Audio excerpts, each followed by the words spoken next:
Hi, my name is Lynn and I'm an alcoholic. So I sit here today in almost disbelief that there is Shira that goes with this this milestone as well. So I'm not going to go too much into the gory details because it's a long share, it's decades long, and I've had to really condense it down to share a message of hope. So you know, when I come from an alcoholic home. My mum was an alcoholic. My sisters and I didn't realize that there was anything different to our home. You know, it was just how it was. We were a very low-profile family. We didn't socialize. And you know, when I went to school, and I can remember about 10, I suddenly discovered that our house was not like the homes of my friends. There was a difference, and I could spot it, but I didn't know how to deal with any of it at that time. And once the invitations to their homes started to come, as they do at school, I couldn't do it. I couldn't have them back at my home. So I learned a technique that saw me through my entire adult addiction, and that was to withdraw myself and become, in childish words, unfriendly, and later on unapproachable. You know, that sort of behavior, and it worked well because as soon as I wasn't somebody's friend, you weren't invited around, you know, so it was very easy. As I got to my teenage years, I withdrew more and more as well, and I had not picked up a substance. And at the age of 16, I tried to take my own life, and that is a whole new share on its own, but it is pertinent to the rest of my share. And, you know, we got through that. It was a family secret, that. It was really not to be spoken about. I met my husband when I was 19, and I'd had absolutely no social experience in my teenage years, and I picked up my first drink at that date. I got drunk that first night, on that first evening of drinking. But before the drunkenness set in, I saw what it had given me. It had given me this release, you know, that, wow, everything was in a different color even. And the fact that I got drunk was just put down to and swept under the carpet was because I haven't had a drink before. But that didn't stop me drinking for the rest of my life. And you know, we got married, my husband and I.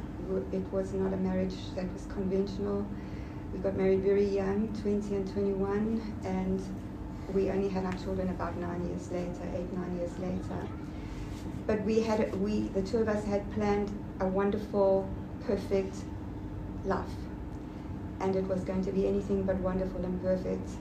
And I could never come to terms that I had failed in all respects. I'd failed as a wife, as a mother, as a sister, as a friend, as a daughter, because that wasn't my plan. My plan was to prove to everybody that I was capable or wonderful in all those areas. And so the first 10 years of drinking was fun. I mean, we didn't have children, we could socialize, we could go out, we did.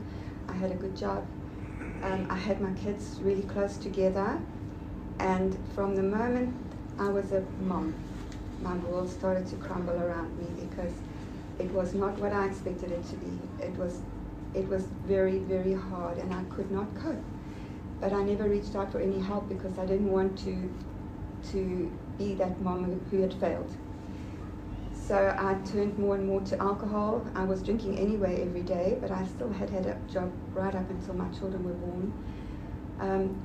And because I didn't get too much help in the household, I would blame everything on everybody else. You know, the fact that I was exhausted, that the children didn't stop crying, that, you know, or anything and everything. My husband usually got the blame for that.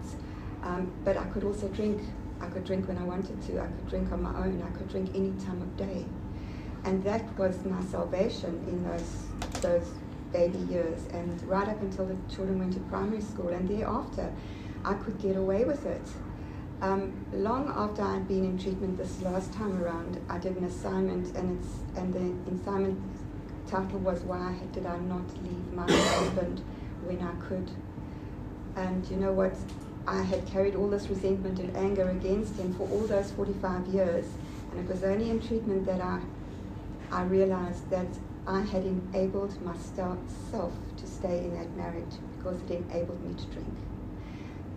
So that was part of the end of that saga of my life. But after the children went to school, I felt, during treatment so much comes out, and I just wondered. I questioned God at one time. When I was in treatment this last time, I was so grateful I'd found treatment, But I would question, why did you have to put my family and my children through the trauma that I put them through, through the fighting and the anger and all of that went with it. And I don't get an answer for that, but it's not my part to ask why. I just know that at the moment I sit here clean and sober. So, getting through to those 45 years was very, very difficult.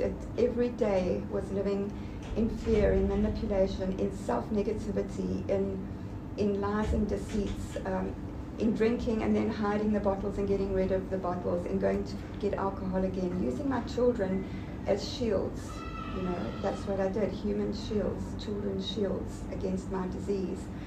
And they had to grow up despite me. I was no role model. There was nothing. There was no morals, boundaries, principles. There wasn't even any love, really. It was all, it revolved around me and my drinking and how I could stay undetected from various areas in my life. And I began to wear masks, which I had started as a child already, but and I was very good at it. I could put on a mask for any situation, for any person, for anything. And I was really quite good at that. And it was very exhausting. Then the kids really never knew what I was going to be on any given day. They actually didn't know. They had to wait and see how I reacted to something. And that would give them a clue of how the rest of their day would be going. They missed out on a lot of birthday parties and social events because I actually couldn't get them there, or I couldn't fetch them from there. And that was all down to my alcoholism, that I was drunk, that I couldn't drive, or I'd forgotten, all that type of thing. So we get down to eventually when I knew that I had to do something, but I didn't know what. My daughter was already in recovery, and I know it used to gnaw at me, that, it used to really gnaw at my conscience, the little conscience I had. And I remember thinking one day, I'd had a small accident in a blackout, and I'd been put into a psych ward. When I came out of that psych ward, I thought, well, I've got to patch things up somehow. So I phoned my daughter, and I never forgive myself for the pain that I caused her that day, because there was no good intent in me going into treatment. But I phoned, and she happened to pick up the phone, and I said, "Hi, Cass, it's Mom." And she said, "Hi, Mom." I said, "Cass, I think I need to come into treatment." And she said to me, "Mom, do you know how long I've been waiting for this call?" And it was a lie. It was to clear my name up where I was. It was not for the right reasons or for the right motives. But I carried on, and I went down for the 3 months there, and I sailed through. Nothing of that was real, really. I was complying from beginning to end. And I went back, and within a month I was drunk. I didn't do anything with that treatment at all. And I floundered around for a while, and I moved to Durban, and I think it was January 2015. There was a family intervention, and I was taken to the house on the hill, under duress, with lots of screaming and fighting and madness. There was a lot of madness in that, and I didn't want to go. There was no way I wanted. This was not a voluntary thing, and I hated it. And I got there, and I was determined to stay the 28 days and be out. And that didn't happen. And then when that didn't happen, it was just after my life story there, which was really bad. I actually tried to take my own life in the treatment center. And that has a great significance to my first suicide, because I was 61 at that time. And it still took me another treatment to put the pieces together with that connection. But I had already been in the treatment, and I knew that I had to accept my situation. And I did. I really tried. I tried in that treatment center at that point, and I did the best I could with what I had. But I still was not doing the program. I was writing it, and I was there, and I was present, and I was much better. But as recovery goes, there was nothing. And I left there after 6 months. And I still took a flat in Scarborough to keep me housebound for an extra year. And after 18 months, I went back to a relationship, which my sponsor at the time begged me to give it another 6 months. She said just another 6 months, but I didn't. And I went back to a relationship, delusional as well, still taking that delusion with me, thinking I was going to get married. You know, this person had asked me to move in with him. And that, to me, was marriage, you know. And when it didn't turn out that way, I was devastated. And I brought it up, and my partner at the time said, I didn't ask you to marry you, I just asked you to move in with me to help you with your finances, you know. So I moved out of that treatment, out of that situation, and another 5 years had to go past of absolute terror, horror, manipulation, hiding. I knew what should be done, but I wasn't going to do it. There was no ways I was going to go back to treatment. And time went on, and then we had COVID, and there was lockdown for 9 months, and of course I didn't drink then. But in the period between leaving my partner and right up until the next treatment, I was drinking, and I was drinking every day, every afternoon, and I was trying to convince myself that I was coping. But as soon as COVID was over, and I said to myself, well, that was 9 months that I didn't drink, so I must be okay. I really must be okay. And I was far from okay. And there were 3 months before the next treatment where I was gradually, well, it wasn't really gradual, it was very quick, getting to the point of no return. You know, there was a very, very bad relapse, and I need to share this because this is what got me to realize it was me. You know, it was me that was the problem. And you know, I had taken a booking for something that I had work to do in the December, this exact period, and or a little bit before, and I had not written the booking up in my diary. And when I came to check my diary, I saw that, you know, I haven't got a booking. So I asked a girlfriend of mine to join me at the flat for a few days, and we could chill. You know, it was such a childish, teenagerish attitude that I had all my life. I never grew up, you know, from 19 onwards. And she couldn't make it, and so I decided to have a binge. It was planned, you know, it was not a sudden relapse that, oh my goodness, what happened? It was planned. And from that Monday, 5 days later, I regained consciousness, and I'd had a blackout in the interim. I remember nothing. I was just awakened to squalor and degradation, you know, and I looked around the flat, and I could smell the alcohol, and I could smell the urine, and I could smell the vomit. And I crawled to the shower, and I got in there, and I just sat in my clothes. And my justification for not changing to shower was that my clothes needed to be washed anyway, you know. But the truth was I couldn't even stand up. And when I crawled back again, there were so many mirrors in this house. It was like the image of myself was everywhere. And I remember thinking, I cannot die like this. I have to get help. And that's the first time in my life I'd used that word help. And I phoned my daughter, and she answered the phone again, and I said, Cass, I can't do this anymore. And she said to me, and this was December the 10th, 2020. So I phoned, and she said, Mom, she said, go back to the old age home, and I will be there in 45 minutes. And she was. And she walked into that room in the old age home, and she had her back to it, and I just saw in her eyes that she looked at me, the absolute helplessness that I saw in her eyes, you know, and the hopelessness. And there was no love left, you know, it had gone. That unconditional love was gone. There was just a desperate look And we said nothing for the first minute or two. And she looked at me and she said, "Mom, it's time." And I said, "It's time." And I knew it was time, you know. And she arranged for me to be picked up from Midlands, which happened very quickly. Everything happened then in a bit of a dwell for me. And I went into treatment then with absolutely no expectations at all. I just knew, I knew the place to go. That's what I knew. That was the fact. I knew where I had to go. No other treatment center in this country. I knew that I had to go there.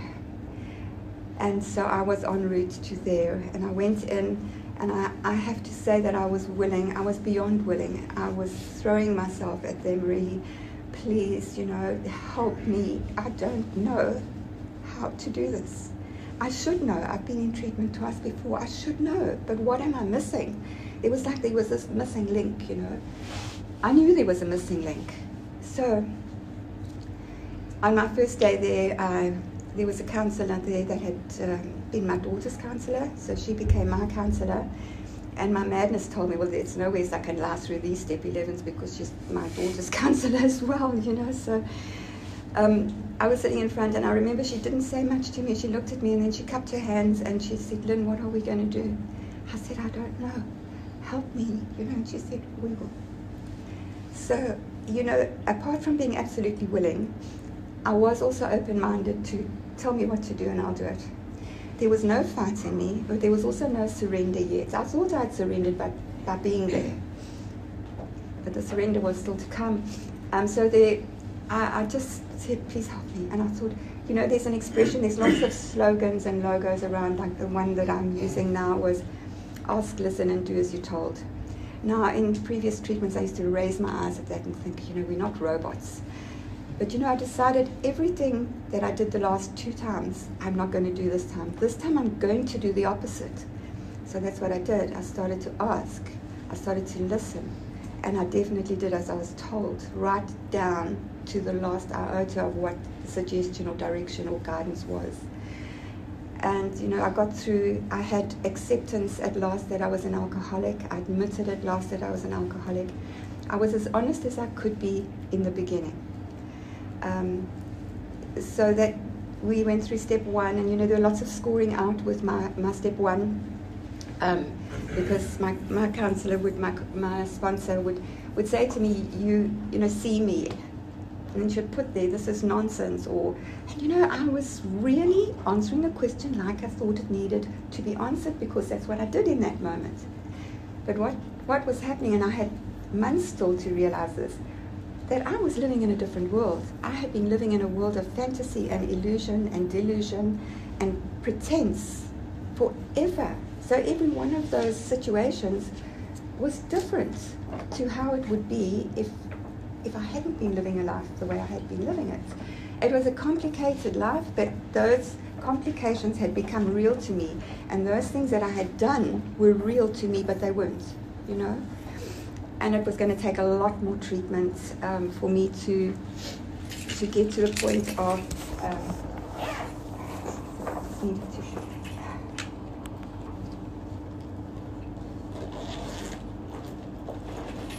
I can't repeat it, and I've forgotten it's in my pocket. I tried. I said, "Don't project, you're going to cry." Anyway, so where was I? Step 1. So now I'm step 1, and my sponsor, she was scoring out the stuff in my step. She was saying, "You're making no connection," but she let me go through to step 2, and by going through to step 2, I had this glimmer of hope, you know, because step 2 is about hope. And I thought, "Oh, there is that hope, you know, that I'm here, I'm doing things differently. I don't see any results at all," but it was far too early for that. But I think maybe,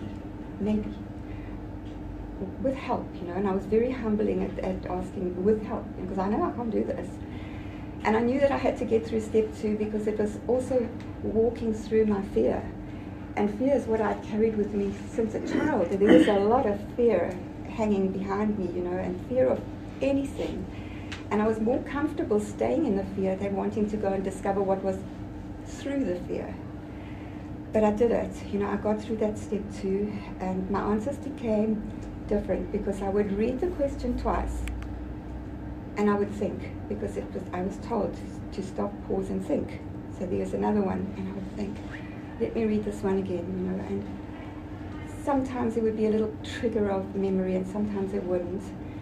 And I got through step 2, and with step 3, I didn't have any problem at all. It's a spiritual step, and it's about higher power and God, and I had no problem with God. I at one point in my early teenage years even wanted to be a nun. Believe it or not. Yeah. So I really wanted that. I went on a retreat even in that field. But so God had been in my life, but during all the 45 years of alcoholism, I never put one foot into my church, my Catholic church, not once except for a funeral or a wedding. I was so ashamed and embarrassed to be before God. It was easier for me to ignore God, to reject God, to neglect Him. I never blamed Him because I really did know this is not God's fault, I never blamed Him, and I just pretended that I was an agnostic. That was very easy. It was an easy way out for years.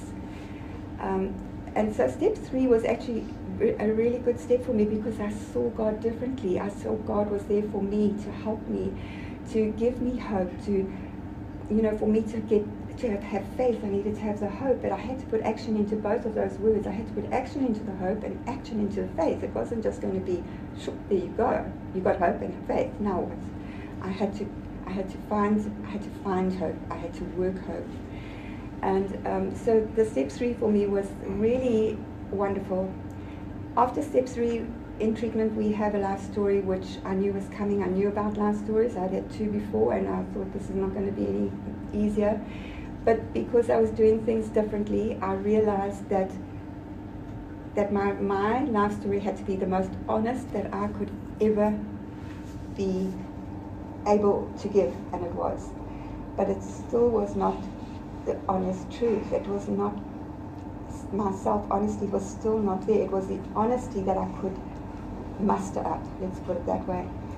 And after the feedback in Midlands, it was really bad. But I got through that, I was applying my step 2 through that. I had to step back, do step 2 and 3 quickly, 1, 2, 3, and get through the feedback. And there was a break. It was a Thursday, then Friday was a concerned group, and that concerned group was horrific. And I think there's some people in this room, and definitely there's some people in this room who were in that concerned group, that exposure group. And what happened there is I was concerned for something very small, and I still thought, well, that's ridiculous. And before I could even finish that thought, the counsellor had jumped in, and there became this. It was an antagonistic, awful, verbal, aggressive conference between 2 people, and I lost track of the room. I lost track that there were all these people in the room. It was just him and me having this screaming match, and I remember saying to him, you are not going to break me. I will not allow you to break me. And coming to the end of that session, I sat back at one stage and it was like over. It was over. The surrender was complete. It felt like I was sitting in a puddle of chunks of glass and I was just the skeleton left. That was a real feeling, a real experience. And I remember looking at him and he started a slow clap, and I looked at him and I thought, what is he doing? And then I had a little bit of remembrance of what had just happened. And I thought, this man has not broken me. He has broken through to me. There was another word that was missing, And I knew it in the instant. And I thought, if anything, this has been a rude awakening. But later in the day when I had a private consultation with the counsellor, I realized that was my spiritual awakening. That's where I had come to realize who I was. I was that screaming, manic, bitter, twisted, sick, drunk old woman. I was. There was no prep for me to do that day. That's what came out. And I knew from immediately with this counsellor that that I would be okay. I would be okay if I put my trust in the program, in the treatment center, in the counseling, and I was prepared to go to any lengths. And that's what I did. So from step 4, which would have been completely different had that experience not happened, because it was in that experience that I got self-respect, self-worth, all of that, self-honesty, the big one, total self-acceptance. And that was quite easy to fly through that. I got through the questions, because 4 and 5 are short steps, but very, very important steps. I had never seen them that way. And then steps 8 and 9 were amends steps, which we put on the back burner for 2 years. I was already doing indirect amends. I was doing indirect amends just being there, just doing what I was being told to. I was doing indirect amends by giving my daughter and my son and other members of the family peace of mind that Mom is there. She's getting better. Hopefully, she's getting better. And the 2 years that my sponsor, the same person who the same counselor became my sponsor, and we decided we'd do the amends later in this year, which would my direct amends mainly in April, and lots of indirect amends all the time, ongoing. That was 8 and 9, and 10 is my favorite step, because it is a constant. For me, it is a constant action step during my day, which has become very automatic now. It's just, if I do the next right thing, there won't be an issue, there won't be an anger, there won't be resentment, because I find my part, make the amend if necessary, make the apology, and move on. And normally at the end, when I do my step 11 at night, although I have, most of the time, I have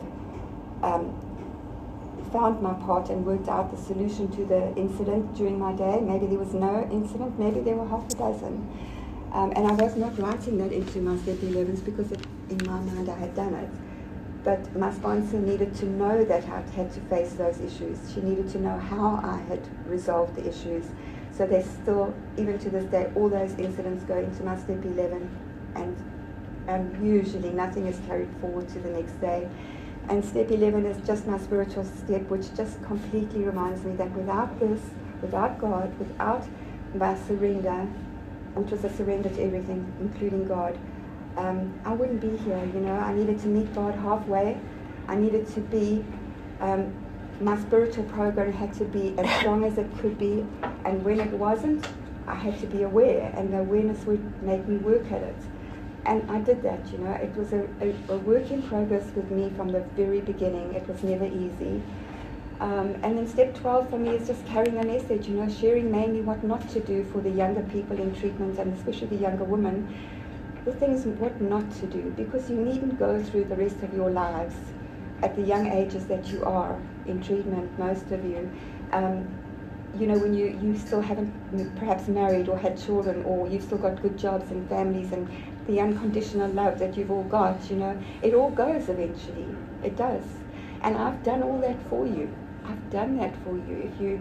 If you listen to some of my shares, perhaps with the more yucky parts in the beginning during active, there are parts there that needn't ever have happened if I had just asked for help. But I never did. It took me 45 years to get into treatment. I spent a year, 10 months total in the halfway houses, and I came back to Scottsboro completely changed. I had to put in that change. I had to put in action into that change. I had to do that myself. Nobody else could do that. No sponsor, nobody. That was my responsibility. My recovery is my responsibility. And that I've got to understand that, and that's for the rest of my life. And for me, that is my gratitude to God and the program and the treatment center. I've been given the opportunity. And the rest of my life is not long, in relationship to your ages. It's not long. But I have the opportunity to do things differently, to try and be that better mom, to be that better friend and sister. My mom died 26 years clean and sober without any program. And she never saw me come into treatment. She never even saw me make an attempt at it. And it is one of my regrets, that's my mom didn't know that. I believe she probably does, because that's how my God works.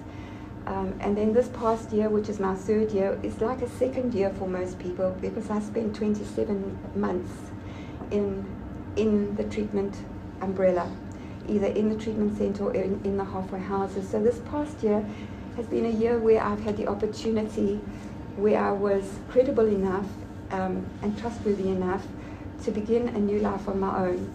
I chose to stay in Scotland, and I will stay here. I will stay here forever, because I've tried it the other way and it doesn't work for me. And I've got a beautiful little flat which I'm staying in and I love, and there's an aura in that flat, it's like walking in and knowing God lives here. I battled to find work at my age and with my qualifications, but I've got a friend in recovery who was amazing, and she kept me focused and encouraged me. She'd sit with her laptop on the floor in the flat and we'd go through what I could do.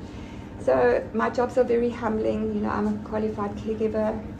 I am a house and pet sitter, and I'm a house cleaner as well. And in my younger days, I would have never in my life thought I would ever be there in that space.